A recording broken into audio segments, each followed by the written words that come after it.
is that I feel girls take whatever you say more literally. So if I give them some instructions, they'll try and do it exactly to the letter, and boys will try and find their own way of making it work to please the coach.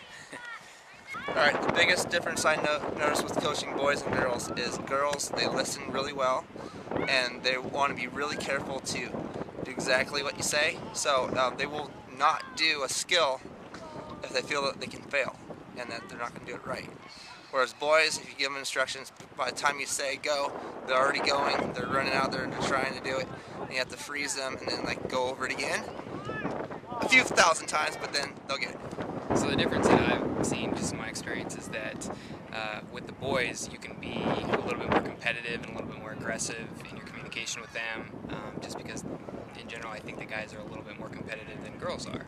Whereas on the girls' side, they don't respond as well to that little more aggressive, competitive communication style as the boys do, and it can actually have the opposite effect, a negative effect. They might not, they may not connect well with the coach that has that certain side of communication style. Coaching boys and girls, girls are definitely more about the relationship and the team they are, more so than the competition.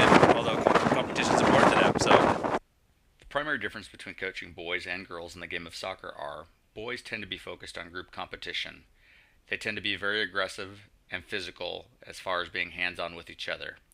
When it comes to skills, they focused on doing it quickly before worrying about mastery of the skill itself. They also are very concerned about themselves and tend to blame poor performance on others when compared to themselves. Girls, on the other hand, are more inclusiveness, looking for that commonness with each other. They're also self-competitive, great listeners. They focus on mastery of the skill before doing it quickly. They're focused on team concerns over their own concerns. And when it comes to poor performance, they blame themselves before they blame others.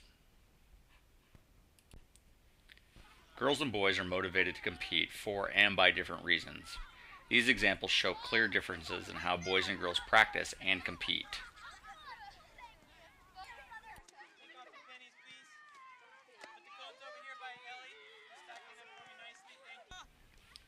Girls love competition in soccer. Girls communicate in a way of inclusiveness where they look to build bonds of commonness. Coaching directed at barking orders or focusing on identifying differences confuses and may turn off girls to the game of soccer. Boys love competition in soccer as well. Boys' desires to compete against each other, keeping tallies and scores, allow coaches to pit them against each other in situations where each boy gets better through battle. Little emphasis is placed on bonding and team building in these situations. These comparison examples of boys and girls practices show boys focused on doing the task quickly to beat someone else, versus the girls are doing the task correctly and not focused on speed at all. A book by Mary Healy Jonas, Do Boys and Girls View Competition in Different Ways?, focuses on the difference between coaching boys and girls. She says girls tend to be more analytical than boys. This means girls will not take generalities at face value. They will want to know why they should do something a particular way more so than boys will. Team unity is also very important to girls, more so than boys. Girls place an emphasis more on fair play than boys, and boys are more likely to bend the rules. Talk to each other. Appropriate communication during practices and games can eliminate much of the frustrations coaches feel when coaching opposite-sex teams.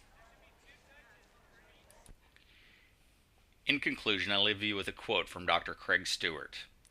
If differences exist, coaches need to be aware of them. That awareness could assist coaches in varying coaching styles to meet the individual needs of the gender being coached. If individualization is achieved, coaches would be assisting both the team and the individual player in achieving the highest performance possible. It could also reduce the frustration experienced by coaches who switch between teams of different genders. It is my opinion that girls and boys do need to be coached differently. It should not be insulting to either sex. Instead, it shows a level of commitment by the coach to alter their style to get better performance.